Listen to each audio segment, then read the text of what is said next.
मैं जब कल रात को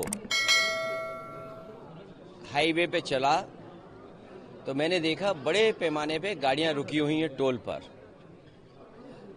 टोल पे जो गाड़ियां रुकी थी उनके साथ साथ जहां बसों को स्थान मिल जा रहा था वहां पर रुक करके सब अपने भोजन खाने पीने का इंतजाम कर करके बैठे हुए थे।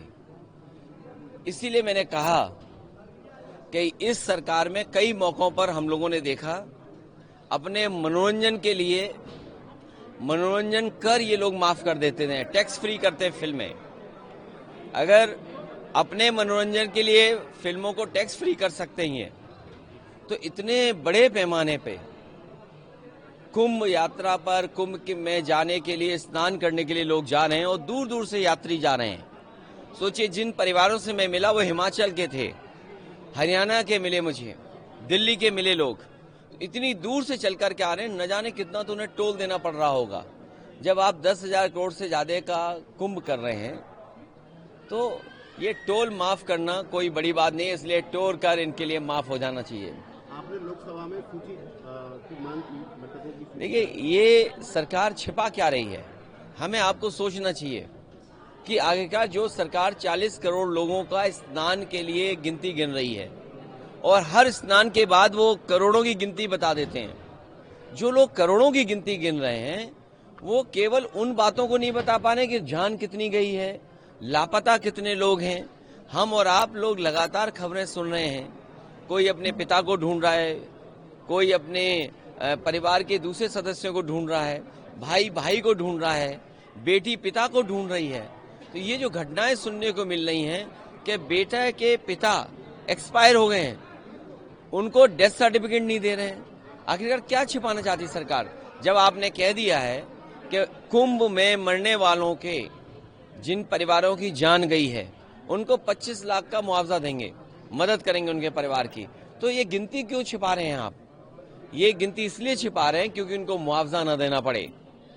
और बड़े पैमाने पे लोगों की न केवल प्रयागराज में कुंभ में जान गई है, बल्कि जब यात्रा करे हैं आने पर जाने पर बहुत सारे लोगों की जान गई है। हमारी सरकार से मांग है, कुंभ यात्रा में जिन जिन लोगों की जहां कहीं भी जान गई है, गोरखपुर में ही बड़े पैमाने पे गोरखपुर के लोगों की जान चली गई, उनकी मदद होनी चाहिए। आज भी अखबारों में पढ़ा मैंने कि कुछ परिवारों की जान चली गई।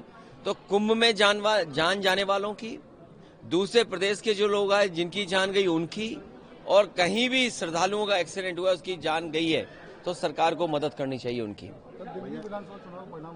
देखिए, दिल्ली का परिणाम जो हमने आपने देखा, आपको हम चाहते थे कि आप पार्टी जीते, आप पार्टी नहीं जीती, बीजेपी जीती है। लोकतंत्र में हम जनता का जो भी फैसला वो स्वीकार करते हैं, लेकिन उत्तर प्रदेश की हमने आपने लूट देखी है। ये जो लोग एक विधानसभा पूरी ताकत लगा दी इन्होंने, इन्हें तो लोकतंत्र में कोई बहुत बड़ा सम्मान देना चाहिए। लोकतंत्र में इन्हें सम्मान मिलना चाहिए, उन बीएलओ को सम्मान मिलना चाहिए जिन बीएलओ ने पर्ची नहीं पहुंचाई, नाम काट दिए समाजवादियों के। उन अधिकारियों को भी लोकतंत्र का कोई न कोई पुरस्कार मिलना चाहिए। जिन्होंने वोट नहीं डालने दिया, ऐसे लोगों को विशेष सम्मान देना चाहिए। जिन्होंने 6 वोट डाले, 2 वोट डाले, लोकतंत्र में उनको भी सम्मान मिलना चाहिए जो दूसरे जिलों से आकर के भारतीय जनता पार्टी के लिए उस जिले में वोट डाले थे जो हम लोगों ने पकड़ लिए थे।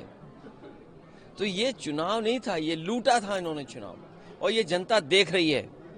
ये पीडीए के लोग, पीडीए समाज के तमाम मतदाता देख रहे हैं कि उनके साथ क्या भेदभाव हो रहा है। जो लोग मिल्कीपुर जीत करके कोई संदेश देना चाहते हैं, अयोध्या की हार मिल्कीपुर की जीत बराबर नहीं कर सकती है। अयोध्या की हार हमेशा हमेशा के लिए अयोध्या की हार रहेगी, वो बदला नहीं हो सकता मिल्कीपुर की जीत।